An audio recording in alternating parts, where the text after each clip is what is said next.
Hello, you absolute legends. On October 31st, 2025, Dexerto posted one of the most intriguing tweets of all time. The tweet announced that the class action lawsuit against Logan Paul had been thrown out by a federal judge, and the tweet even included a quote, presumably from the judge, saying that no reasonable juror could find Logan's statements misleading or fraudulent. Now that is a very bold claim. For some context here, back in 2021, Logan launched a cryptocurrency token called Zoo, which was supposed to be an in-game currency for his game, CryptoZoo. Now it's my turn. You know, I'm excited to launch my game. You keep using and you just did it again. You keep using a word there, game. You're not using like a project. It's a game. It's a game. It's a really fun game that makes you money.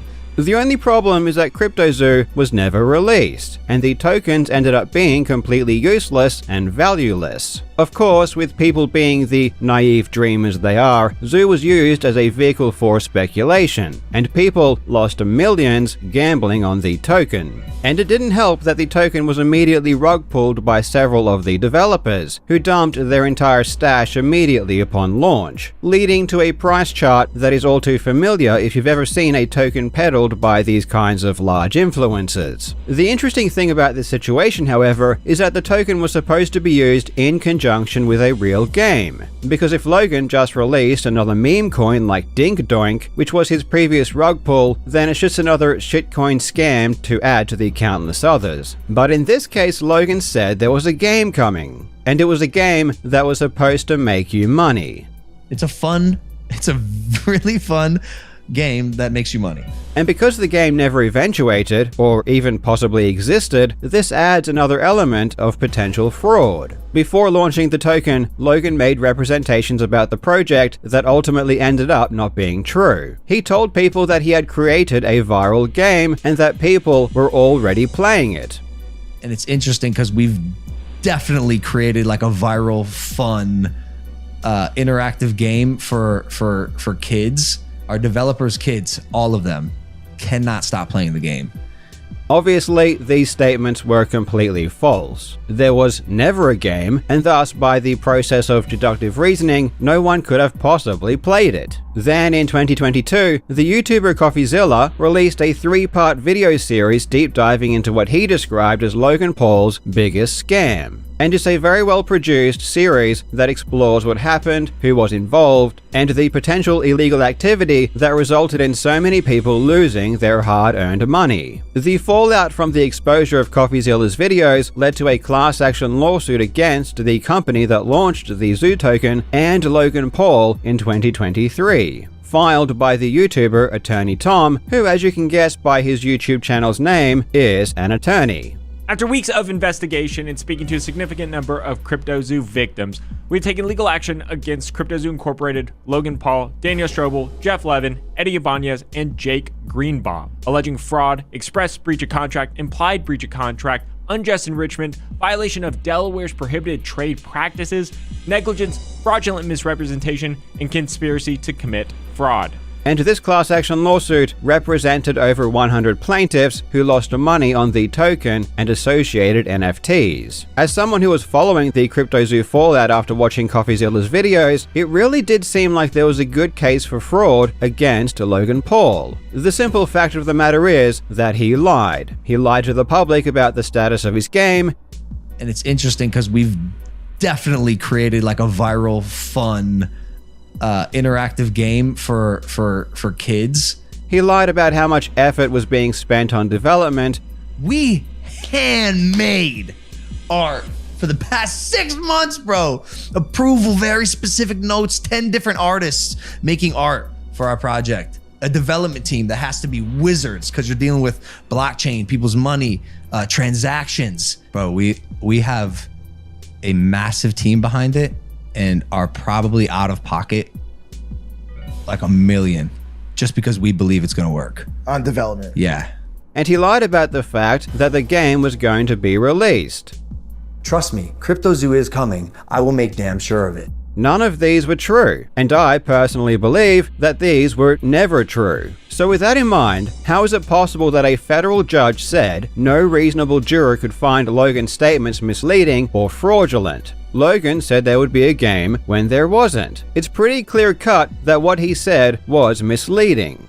Well, the reality is that a judge didn't say this at all. This tweet is egregiously misleading. But if I'm being honest, saying this tweet is just misleading is the understatement of a lifetime, because the reality is that not only is Logan Paul still being sued, but things just got far worse for him than they ever were before. So this tweet couldn't be further from the truth. In order to find out what's going on, you need to read the article. And in the article, that quote is actually attributed to Logan Paul's attorney, Jeff Neiman. So immediately we know that this tweet gives the wrong impression. A judge didn't say this. Logan's lawyer did. The article also said that the case was dismissed on a lack of evidence to support Paul's comments surrounding the CryptoZoo project as misleading or fraudulent. This sentence isn't a quote. It's a statement by the author of the article, Brad Norton. And this statement is completely false as well. So why did Brad say this if it's not true? Well, it's because Brad isn't a lawyer and his source wasn't the order drafted by the judge. It was actually a TMZ article.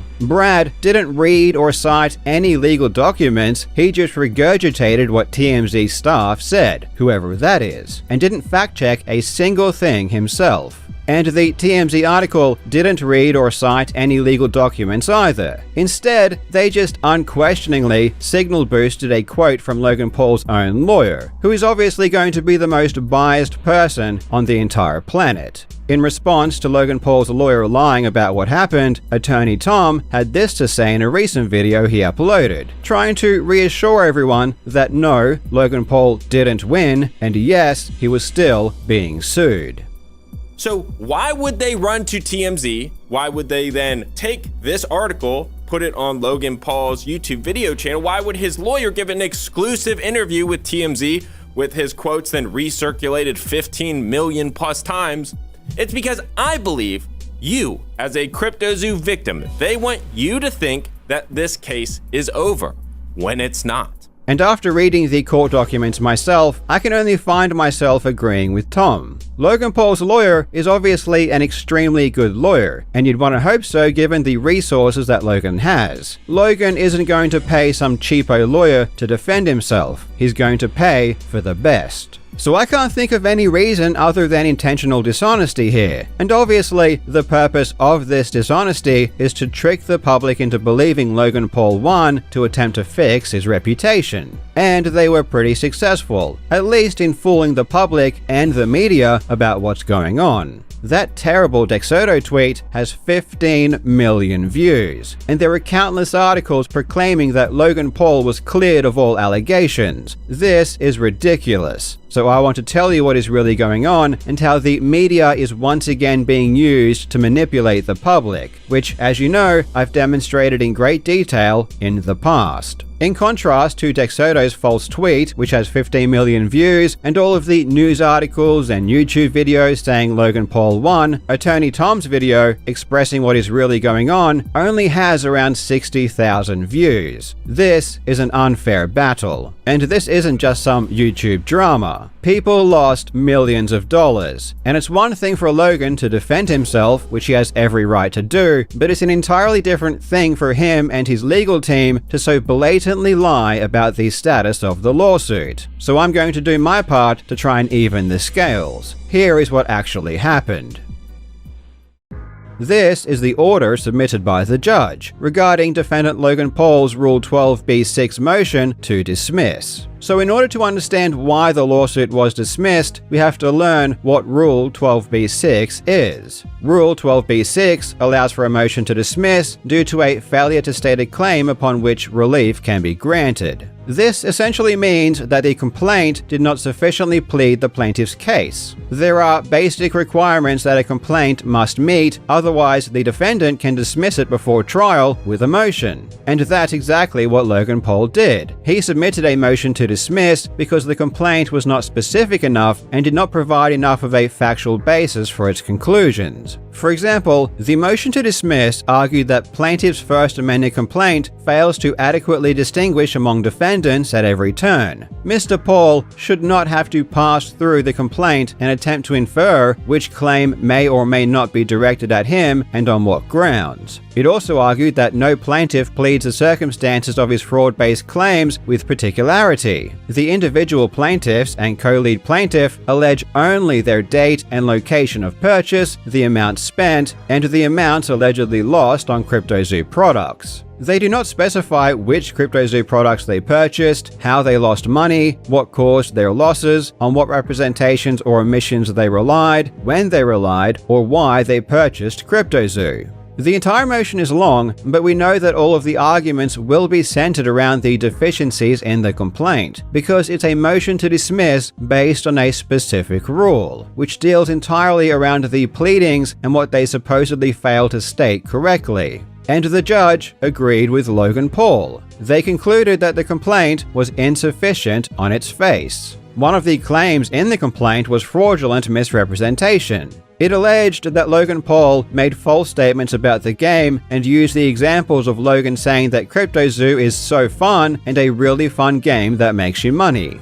It's a really fun game that makes you money. On these quotes, the judge concluded that they were mere puffery, which are considered expressions of opinion and not fact. Sellers of products are allowed the freedom to make such statements when selling, so these types of statements can't be used against Logan in any potential fraud claim. However, the judge also wrote in their opinion the following. What would be material, were it not so vague, would be the statement about the game's completion date. Plaintiff's exact wording is as follows. Ultimately, defendants never released the game, though allegedly it was completed in early 2023, despite defendants' statements from 2021 that it had already been completed and tested. The first of these public statements were made during the public announcement of CryptoZoo on August 18, 2021 by defendant Paul, the majority owner of CryptoZoo and online celebrity, via his YouTube show, Impulsive, claiming the CryptoZoo game was so fun and a really fun game that makes you money. This excerpt leaves the court with a host of questions. When did defendants say the game was completed and tested? 2021 or 2023? Who said it was completed? Did defendant Paul say the game was completed during a YouTube episode, or did he merely boast about how fun it is? While the court can certainly see how an affirmation falsely claiming the game was completed and functional by a certain date could be material, the court simply cannot draw the inference defendant Paul made that statement when plaintiffs provide only fragments of facts accompanied by vague attributions of conduct to defendants. And this is true. I read the entire complaint, and it alleges that Logan said the game was completed in 2021, but doesn't include a single quote to support that. The only two quotes it mentions are about how the game is fun and that it would make you money, which in of themselves don't automatically suggest the game is completed.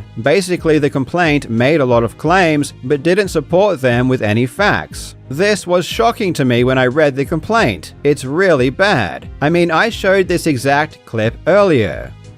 And it's interesting because we've definitely created like a viral, fun, interactive game for kids.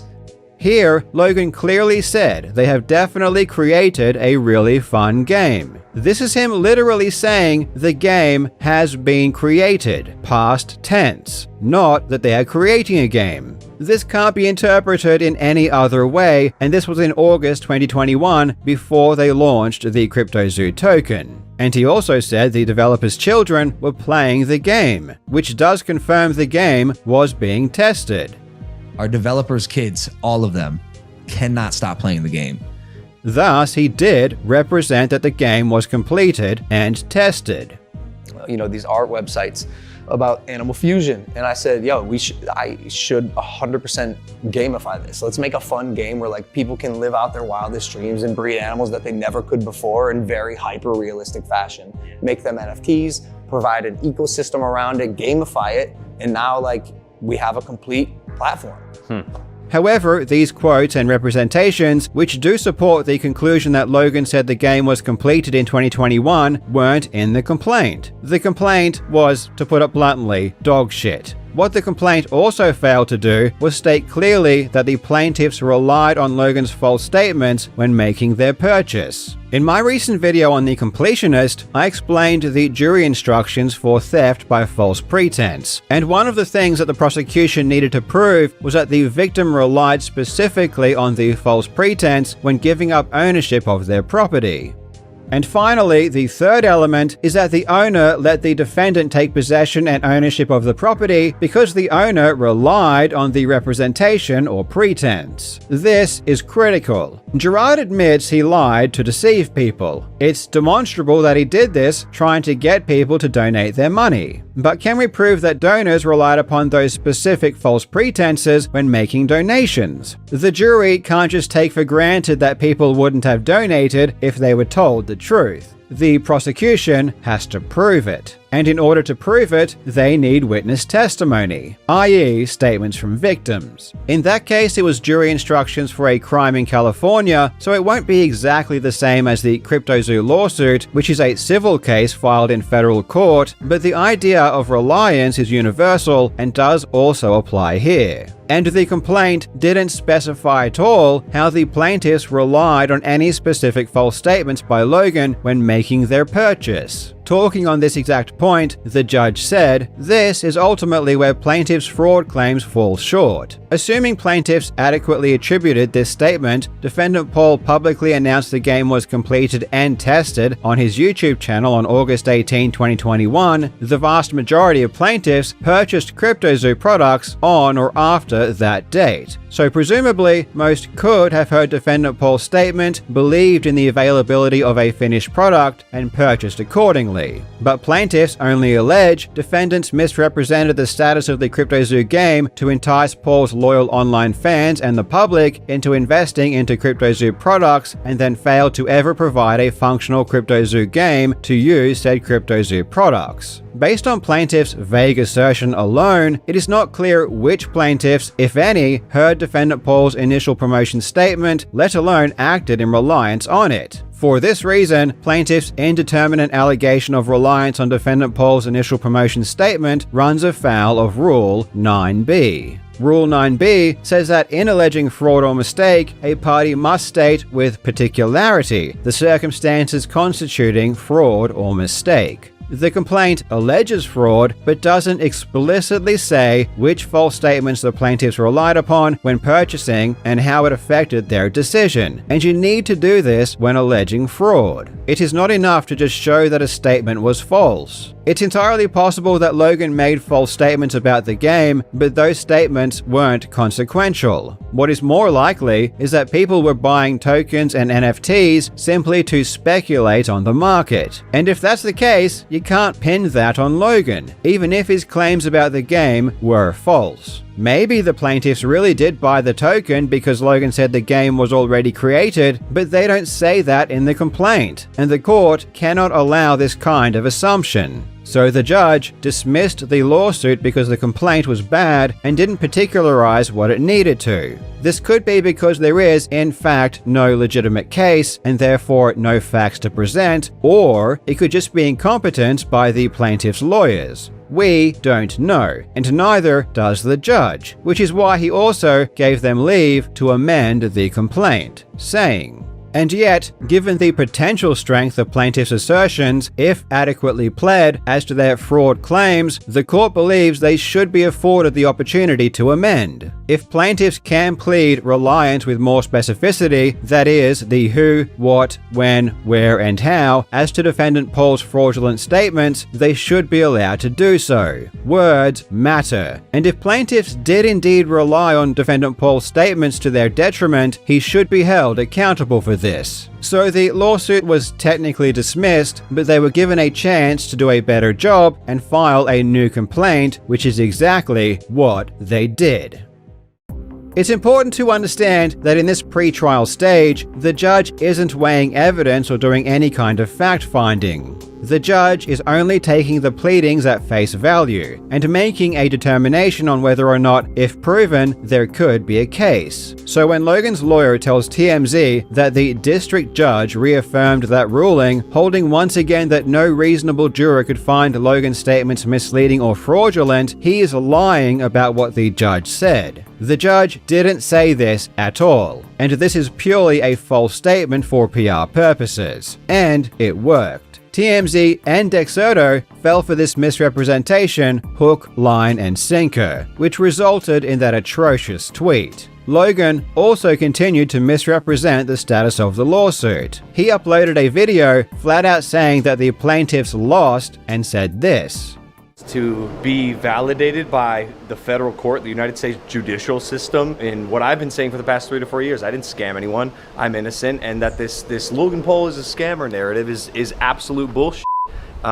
Is just a really good feeling. And that's the thing about court. Like, you can't hide in court. The truth prevails in court. It prevailed here. I'm stoked about it. I wanted to make the best game ever. It failed, but there's a huge difference between failure and fraud. Like, business ventures fail all the time, but to imply scam, to imply deception is just so objectively false, and I'm so happy that the court now says it. It's on the record. The court didn't say Logan Paul never scammed anyone. It only said that the complaint did not provide sufficient details to continue in its current form. What's interesting though, and I do have to give Logan some credit for even including this admission, is that Logan did admit that the plaintiffs can refile. 140 plus people that were trying to sue me in the class action lost. And then obviously the big one, the court recommends defendant Paul's motion to dismiss be granted as to all counts and all 27 of plaintiff's claims be dismissed. And I guess I'm just like grateful. I'm really grateful that the truth came out. I should also mention that the court did give the plaintiffs an ability to refile. So they basically have to start over and then refile their pleadings. And I think they have an uphill battle because, like I said, the truth always wins, and I believe it'll win here.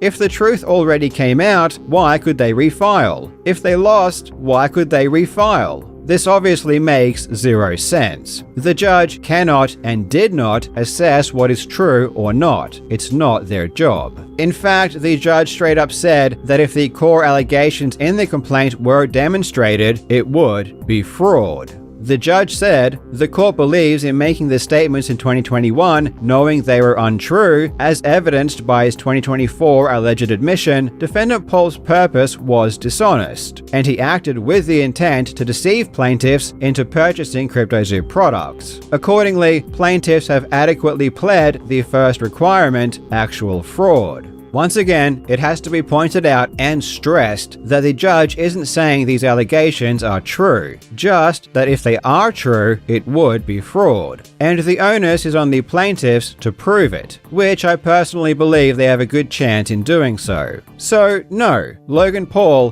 didn't win, not even close. The plaintiffs were simply told to amend their complaint and do a better job, which is exactly what they did. The new complaint is twice as long as the previous and has way more evidence and specificity. This becomes immediately apparent when we compare the two. In the original complaint, when listing each plaintiff, it only says when they purchased the products and how much they lost. For example, the original complaint says that plaintiff Daniel Commons resided in Dundas, Australia, where he initially purchased CryptoZoo products from defendants beginning on August 20, 2021. Mr. Commons invested $35,000 and lost $15,000. And that's it. It didn't describe with any specificity how this relates to Logan Paul. But if you read the new complaint, it goes into much more detail. It adds this further information. Plaintiff Commons relied on defendant Paul's August 18, 2021 statements before purchasing CryptoZoo products for the first time on August 20, 2021. Additionally, Plaintiff Commons relied on Paul's September 1, 2021 Medium article, Paul's September 2, 2021 tweet, Paul's edited September 2, 2021 CryptoZoo white paper, Paul's September 3, 2021 tweet, Paul's September 5, 2021 tweet, Paul's September 15, 2021 AMA statements, October 11, 2021 statements, acting on these representations to preserve his investments in CryptoZoo. Had plaintiff known that the founder founders engaged in a stealth launch in order to buy large quantities of Zoo tokens at an artificially low price. The largest Zoo token holders' wallets were not locked. Millions of dollars of liquidity had already been extracted by defendants through Zoo token sales. CryptoZoo NFTs were not functionally capable of earning money, or the CryptoZoo NFTs were shoddily and amateurly crafted images. It materially altered plaintiff's considerations. He likewise believed defendant Paul's implications that the game was functional and merely needed finishing touches before launching, and would not have purchased CryptoZoo products had he understood that the game was still completely undeveloped. Plaintiff would not have invested in CryptoZoo if he knew the totality of defendant Paul's knowingly false material misrepresentations and omissions. And this is critical, because you need to explain exactly how and why the defendant, Logan Paul, is responsible, and how the defendant's statements and actions affected the plaintiff's decision,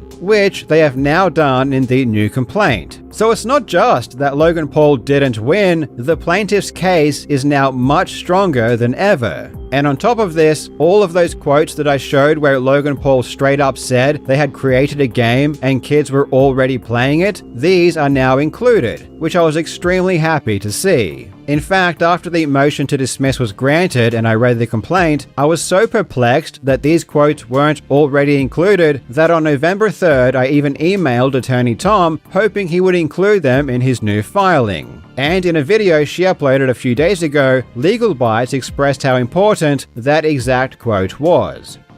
Our developers' kids, all of them, cannot stop playing the game. So this apparently was a huge lie, and if you remember, this was the kind of statement that the magistrate judge said would be a material misrepresentation if the plaintiffs could clean up their allegations as to who said it and when. And well, here you have it. I mean, Paul said that developers' kids were addicted to the game, and obviously that can't be true because still to this day, it doesn't exist in any functional form. And that's what the plaintiffs explain here. They say, at the time this statement was made, no game existed. This statement was false when it was made. Paul's own cross-claims reveal that on September 8th, 2021, that's almost a month after Logan Paul made the statement to the public, by the way, Paul saw that no functional game existed, no playable build had ever been delivered, and Paul himself privately acknowledged confusion and dissatisfaction with the state of the development. Paul therefore could not have genuinely believed that CryptoZoo was a fun game on August 18th, 2021 because he had never played it. Additionally, he had never seen another play it because the game did not exist in any functional form at the time, and by his own later admission, no playable build had ever been delivered. Boom. Of course, I have no idea if my email was even read or considered by attorney Tom, but I'm just happy that my suggestion was implemented and a lawyer seems to agree that this was valuable, which gives me a warm, fuzzy feeling. And a ton more evidence was also provided in the new complaint. Ironically, a lot of the new evidence that is shown in the new amended complaint has come from Logan Paul's defamation lawsuit against CoffeeZilla. By suing CoffeeZilla and opening himself up to discovery, a massive amount of new and damning evidence was uncovered. So Logan really seems to have shot himself in the foot by filing that lawsuit. I have to be honest, those articles by TMZ and Dexoto really pissed me off. They are complicit in Logan Paul's misinformation campaign, and it would have only taken 10 minutes to confirm what is actually going on if you read the judge's order, which is freely available to the public. And after spreading all of this misinformation about how Logan Paul won the lawsuit, guess how many of these media platforms have made a correction or even mentioned the fact that Logan Paul is still being sued after the new complaint was filed? Exactly 0. They know that if they mention that Logan Paul is still being sued, they will look like complete morons. So of course, they won't mention it. They don't want to admit that what they said originally was completely misleading. I want to stress, however, that I'm not alleging Logan Paul is guilty. What I am certainly alleging, however, is that he and his lawyer lied about the status of the lawsuit to the public. And I'm not the first to do so. Legal Bytes already said this explicitly. She's a lawyer and she has been covering this situation in great detail. The media needs to do a better job when reporting. But of course, we all know they don't care about the truth, they just want clicks. I know from firsthand that whenever the media talks about anything regarding lawsuits, they are absolute garbage. Remember when they said this about my lawsuit? A bitter war of Donkey Kong has exploded, with controversy over a high score making it all the way to a Queensland courtroom. An American video game champion is suing a Brisbane YouTuber over cheating claims. Yes, of course, I was also an idiot and wrong for reposting it, but the point remains it was still garbage reporting that was totally false. And this was on national news on network television. So I would advise not believing anything you see or read in the news without at least a little bit of fact-checking. I really suggest you go and watch Attorney Tom's full video. I will put a link to it in the description. But for now, I'll just leave you with his final words, which explains why it's so important that the public understands that this is not over. The whole reason for this video is if you lost money on CryptoZoo and you're not one of the 140 people or so that we represent, keep following the case. It is not over. We might lose, sure. I would be lying to you if I said we were for sure going to win. Nobody can ever guarantee you that. And maybe in another 2 years, Logan Paul will make another video making fun of me, and that's okay. Because we are pursuing what we believe is right. Keep following this case. If we are successful, if we get class certification, if we prevail, there might be a way for you to claim funds. No guarantees, but just keep following. Don't give up yet.